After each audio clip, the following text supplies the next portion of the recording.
ela não pode ser promíscua, ela não pode ir contra a ética dos outros, aquilo que nós chamamos, ela não pode ser anticosmoética. Ela tem que ter uma linha ética elevada. Não é puritanismo, nem vitorianismo, presta atenção. É um processo apenas de lucidez da pessoa que não vai invadir os direitos das outras consciências. Então, há um respeito interconsciencial no processo do sexo. No sexo, em geral, se encara que há 3 limites, digamos. A saúde, a ética e talvez o escândalo também. O escândalo, mas o escândalo, ele é secundário, porque a pessoa, se ela chega num determinado nível, ela sempre faz escândalo. É igualzinho o processo do estresse. O estresse positivo, ele é necessário. Então, por exemplo, uma pessoa que esteja aqui me ouvindo, se a sua vida não tem estresse nenhum, você está errado. Não há evolução sem estresse. Então, veja, esse estresse, às vezes, esse escândalo que você está chamando, às vezes, o nome certo é estressamento. Então é necessário ver... Ele às vezes é necessário. Ele às vezes é inevitável.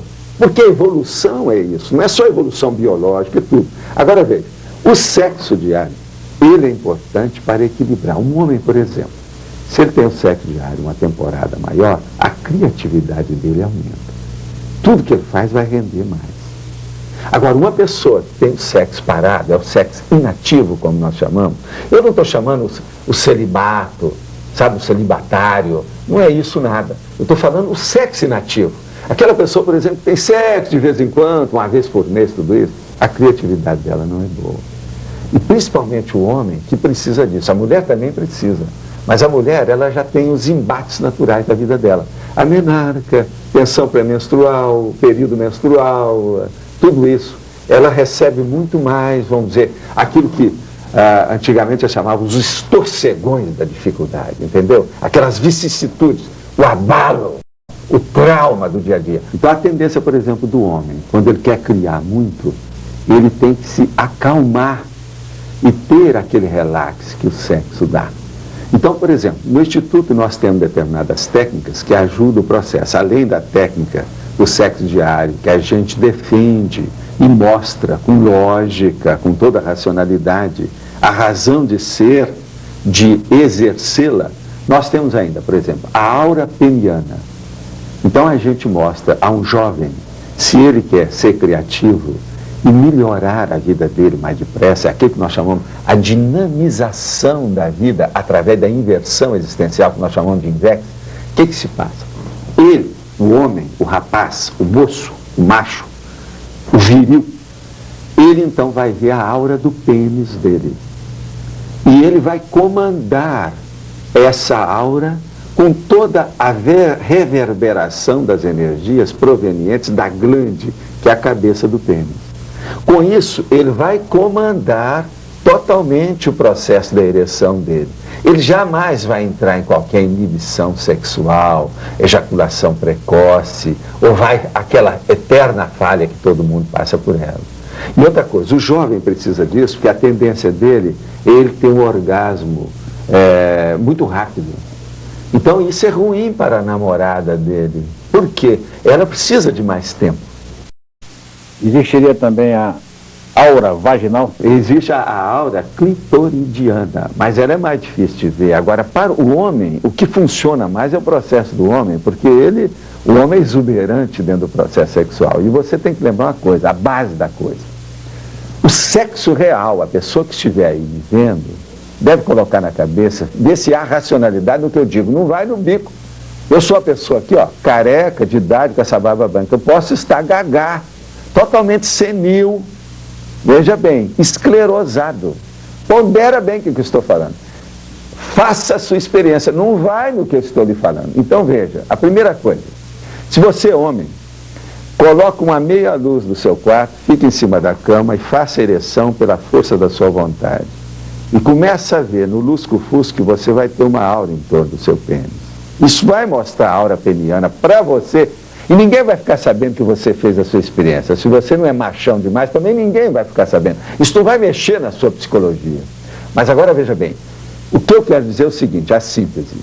O verdadeiro órgão sexual não está entre as virilhas do homem ou da mulher. O verdadeiro órgão sexual está entre as nossas orelhas. É o que você pensa, é o que você sente, é o que você quer, a sua intenção, a manifestação da sua vontade, é o seu pensamento.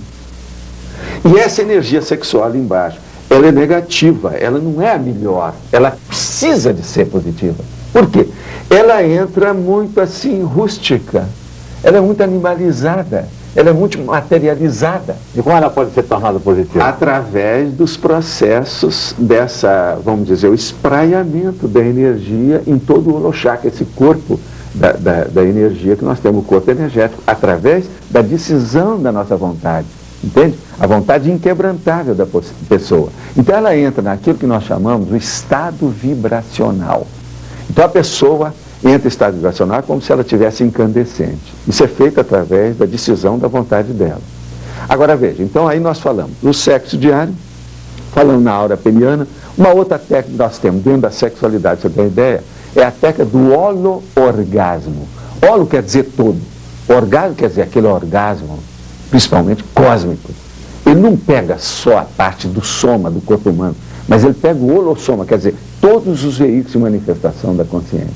Então é uma coisa indizível, é infalável, você não dá para explicar. E outra coisa, ele demora muito mais, mas para a pessoa chegar no holo-orgasmo tem uma técnica e tem que seguir aquela tramitação certinha, tentar aquilo. E outra coisa, tem que ter parceiro, são dois, tem que ter uma dupla, não pode ser fora. Isso já não é, a aura peniana é só a pessoa, mas aqui no holo-orgasmo não.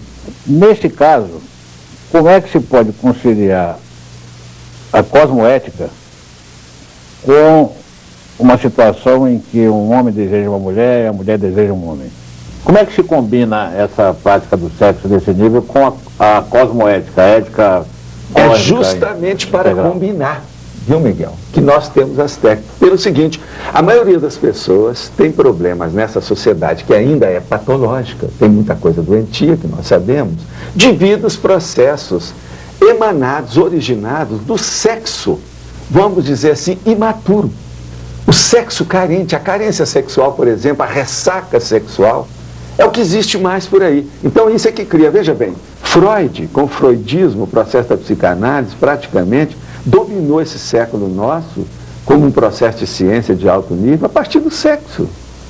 Então é muito sério nós sabemos como agirmos com o sexo de uma maneira positiva, construtiva e edificante. Então a cosmoética entra aí.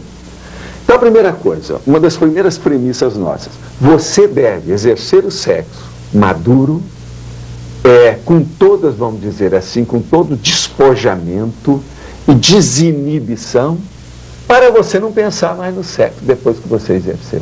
Porque a maioria passa 10 horas, 20 horas pensando em sexo. Você está entendendo? Sempre que devia de passar só aquele momento, ela se aliviar e não pensar mais naquilo para fazer outras coisas muito mais produtivas do que sexo. Vamos por exemplo concreto. Ele não está pensando em sexo o tempo todo, mas na hora que ele está pensando na mulher do vizinho e a mulher do vizinho está pensando nele. Como e fazer? Ele então com isso, ele faz a evocação daquelas consciências negativas e doentias que estão com a mulher do vizinho ou com o vizinho. E elas vêm cobrar dele.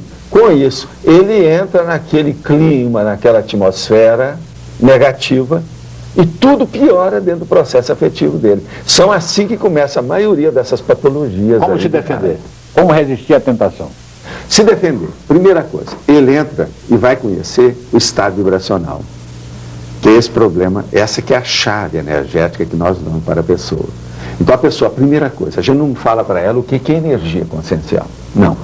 A gente só fala para ela o seguinte, você fica em pé e vai colocar a sua energia, a intenção sua, a sua vontade, da cabeça até os pés e suas mãos. Depois vai puxar.